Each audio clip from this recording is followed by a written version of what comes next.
Stock మార్కెట్లో డబ్బులు invest చేయడంపై అనుమానాలున్నాయా? ఈ వెబినార్ ద్వారా క్లారిఫై చేసుకోండి. For details contact 9154156708.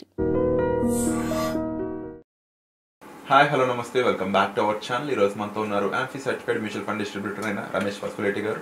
చాలా మందికి ఇన్వెస్ట్మెంట్స్లో భాగంగా స్టాక్ మార్కెట్ గురించి అంతగా నాలెడ్జ్ అయితే లేదు. సో అలాంటి వారందరి కోసమే ఈ ఎపిసోడ్. ముఖ్యంగా స్టాక్ మార్కెట్లో రిస్క్ లేకుండా లేకపోతే రిస్క్ తక్కువ ఉన్న ఇన్వెస్ట్మెంట్ ఆప్షన్స్ ఏమేమి ఉన్నాయి, స్టాక్ మార్కెట్లో ఇన్వెస్ట్ చేయడం ద్వారా లేదంటే కొన్ని పద్ధతుల ద్వారా ఇన్వెస్ట్ చేయడం ద్వారా మీరు కూడా కోటీశ్వర్లు అవ్వచ్చా, ఇలాంటి అన్ని విషయాలపై ఈరోజు ఎపిసోడ్లో ఒక అవగాహన తెచ్చుకుందాం సార్తో మాట్లాడి. Hi sir. హాయ్ అండి.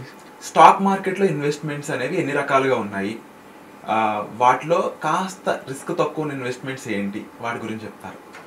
డెఫినెట్గా అండి. స్టాక్ మార్కెట్లో మనకి చాలా స్టాక్స్ ఉన్నాయి, మనకు తెలిసింది. సో కొద్దిగా రిస్క్ అనేది లేకుండా ఉండదు, కొంచెం రిస్క్. అసలు రిస్క్ వద్దనుకున్న వాళ్ళు ఏం చేయాలి? ఫిక్స్డ్ డిపాజిట్లో ఇన్వెస్ట్ చేసుకోవాలి, ఎఫ్డీలో ఇన్వెస్ట్ చేసుకోవాలి. ఇన్వెస్ట్ చేస్తే ఎంత వస్తుంది? 6% వస్తుంది. ఇన్ఫ్లేషన్ ఎంత ఉంది? 7% ఉంది. అంటే మనం ఇన్ఫ్లేషన్ కూడా దాటట్లేదు, బీట్ చేయలేకపోతున్నాం. ఎందుకంటే కొన్ని ఇన్ఫ్లేషన్స్ ఉన్నాయి, అంటే హాస్పిటల్ ఎక్స్పెన్సెస్ ఇన్ఫ్లేషన్ 8%, 9% ఉంది. ఎడ్యుకేషన్ ఇన్ఫ్లేషన్ 10% ఉంది. ఇలాంటప్పుడు మనం 6%కి ఇన్వెస్ట్ చేసి ఉపయోగం లేదు. సో మనము కొద్దిగా ఎక్స్ట్రా జనరేట్ చేయాలి, ఇన్ఫ్లేషన్ కన్నా ఓ 10% కన్నా ఎక్కువ, అంటే 12% అట్లా రిటర్న్ జనరేట్ చేయగలిగితే అప్పుడు మన మనీ కూడా ఇన్వెస్ట్మెంట్ అంటారు, దాన్ని సేవింగ్ అన్నారు. అప్పుడు మన మనీని ఇన్వెస్ట్ చేసినట్టు, అంటే పెరగడానికి మనం అవకాశం ఇచ్చినట్టు. దానికి ఉన్న మార్గాల్లో stock market one of the best market. So మంచి ఇన్స్ట్రుమెంట్. మనం అప్పుడు ఏం చేయాలంటే ఇందులో కూడా స్టాక్ మార్కెట్లో కూడా 2-3 రకాలు ఉన్నాయి మనకి యాక్చువల్గా. ఒకటి వచ్చేసి లో రిస్క్, లో రిటర్న్, డీసెంట్ రిటర్న్. రెండోది మీడియం రిస్క్. మూడోది వచ్చేసి హై రిస్క్, హై రిటర్న్. దీన్ని ఏమంటారంటే లార్జ్ క్యాప్ అంటారు. లార్జ్ క్యాప్ అంటే లో రిస్క్, లో రిటర్న్. అదే మిడ్ రిస్క్ అంటే కొద్దిగా మీడియం రిస్క్, అలాగే మీడియం రిటర్న్. అలాగే ఇంకా స్మాల్ క్యాప్ అనేది హై రిస్క్, హై రిటర్న్ అంటారు. ఇప్పుడు మనం అనుకున్నట్టే ఎక్కువ రిస్క్ నేను తీసుకోను అనుకున్న వాళ్ళు లార్జ్ క్యాప్లోనే ఇన్వెస్ట్ చేయాలి. లార్జ్ క్యాప్లో అంటే ఇండియాలోనే టాప్ 50 కంపెనీస్, అంటే మనకి రిలయన్స్ కానివ్వండి, TCS కానివ్వండి, ఇన్ఫోసిస్ కానివ్వండి, SBI బ్యాంక్ కానివ్వండి, HDFC బ్యాంక్, యాక్సిస్ బ్యాంక్, ఇవన్నీ ఇండియాలోనే టాప్ కంపెనీస్ అంటారు. ఇవి కూడా మనం డైరెక్ట్గా ఇన్వెస్ట్ చేయకూడదు.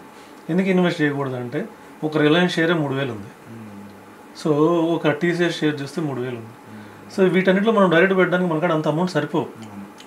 మొత్తం ఈ లార్జ్ క్యాప్లు కొనాలంటే మనం ఒక 50 lakhs దాకా ఇన్వెస్ట్ చేయాల్సి వస్తుంది, కొద్దిగా అమౌంట్ కొనాలన్నాం.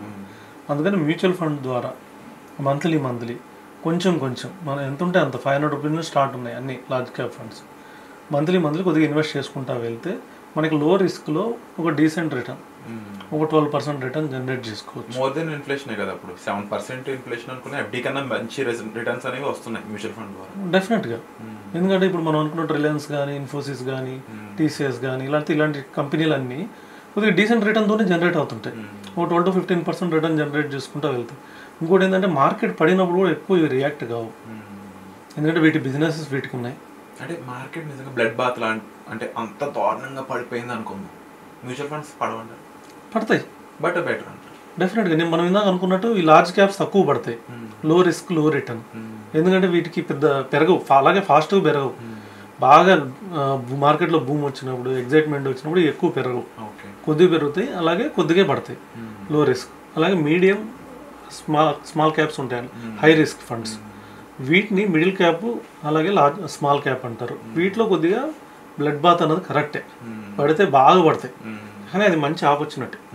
ఎవరైనా కొద్దిగా లాంగ్ టర్మ్ ఇన్వెస్టర్ ఉంటే ఎక్కువ ఎంత రెడ్ వస్తే అంతలో ఇన్వెస్ట్ చేయాలి. స్టాక్ మార్కెట్ పడిపోయింది అని చాలా మంది భయపడుతుంటారు కదా సార్, దాన్ని మీరు ఏమో ఒక అవకాశం, ఆప్షన్ లేదా అదొక మంచిది అని చెప్తున్నారు. ఎలా? డెఫినెట్గా అండి, వాళ్ళకే మనీ వస్తుంది. ఎట్లా ఎప్పుడైనా ధైర్యవంతుడికే డబ్బు వస్తుంది అంటారు కదా.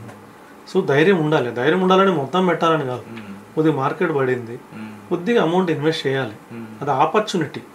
అన్ని ఆపర్చునిటీస్ దొరకవు కదండి. మార్కెట్లో చివరికి ఎవరికి డబ్బులు వస్తాయి? తక్కువలో కొన్న వాళ్ళకి డబ్బులు వస్తాయి. అవును. సో పడిపోయినప్పుడు తక్కువ ప్రైస్ ఉంటుంది కాబట్టి ఆ టైంలో కొనడం అనేది చాలా బెస్ట్ ఆప్షన్ అంటారు. అవును, అందరూ దీనికి రివర్స్ చేస్తుంటారు. మార్కెట్ హైలో ఉన్నప్పుడు పెరిగిపోతుందని ఇన్వెస్ట్ చేస్తారు, పడిపోతున్నప్పుడు పడిపోతుంది అని అమ్మేస్తారు. ఇలాంటి వాళ్ళకి అమౌంట్ రాదు, రాకపోవడానికి అవకాశం ఎక్కువ ఉంది. ఎవరికి ఎక్కువ వస్తాయి? పడినప్పుడు ఇన్వెస్ట్ చేయాలి, పెరిగినప్పుడు లాభాలు తీసుకోవాలి. ఇలాంటి వాళ్ళే మార్కెట్లో ఎక్కువ.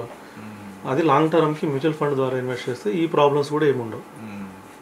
And wonderful sir. చాలా మందికి ఏంటంటే స్టాక్ మార్కెట్లో ఇలా మ్యూచువల్ ఫండ్స్ అనేది ఉంది అని కొంతమందికి మాత్రం తెలుసు. ఎవరైతే కొత్తగా ఈ ఎపిసోడ్స్ చూస్తున్నారో లేదంటే ఇన్వెస్ట్మెంట్కి సంబంధించి పూర్తిగా నాలెడ్జ్ లేకపోవడం వల్ల రాంగ్ ఇన్వెస్ట్మెంట్స్ చేయడము, ల్యాండ్స్ మీద లేకపోతే గోల్డ్ మీద, బట్ స్టాక్ మార్కెట్లో ఇన్ఫర్మేషన్ లేదు కాబట్టి భయపడుతూ వద్దులే అనుకుని ఎవరైతే అనుకుంటున్నారో వాళ్ళందరి కోసం స్టాక్ మార్కెట్ మీద పూర్తి అవగాహనతో రిస్క్ తక్కువ ఉంటూ మంచి రిటర్న్స్ ఇచ్చే విధంగా ఇన్వెస్ట్మెంట్స్ ఎలా చేయాలి, దానికి సంబంధించి మీరు ఎలా ఎడ్యుకేట్ అవ్వాలి అనే దానిపై రమేష్ పసుపులేటి గారు ఒక వర్క్షాప్ అయితే క్రియేట్ చేయడం జరిగింది.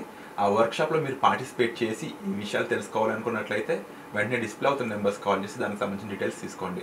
అండ్ మరీ ముఖ్యంగా ఎవరైతే మ్యూచువల్ ఫండ్స్ ద్వారా కూడా ఇన్వెస్ట్మెంట్స్ చేయాలనుకుంటున్నారో, మ్యూచువల్ ఫండ్స్ అనేవి ఇంకా ఎంత డెప్త్గా దానికి సంబంధించిన సబ్జెక్ట్ తెలుసుకోవాలనుకుంటున్నారో వాళ్ళందరూ కూడా డిస్ప్లే అవుతున్న నెంబర్స్ కాల్ చేసి డైరెక్ట్గా సార్తో పర్సనల్ అపాయింట్మెంట్ కూడా బుక్ చేసుకోవచ్చు.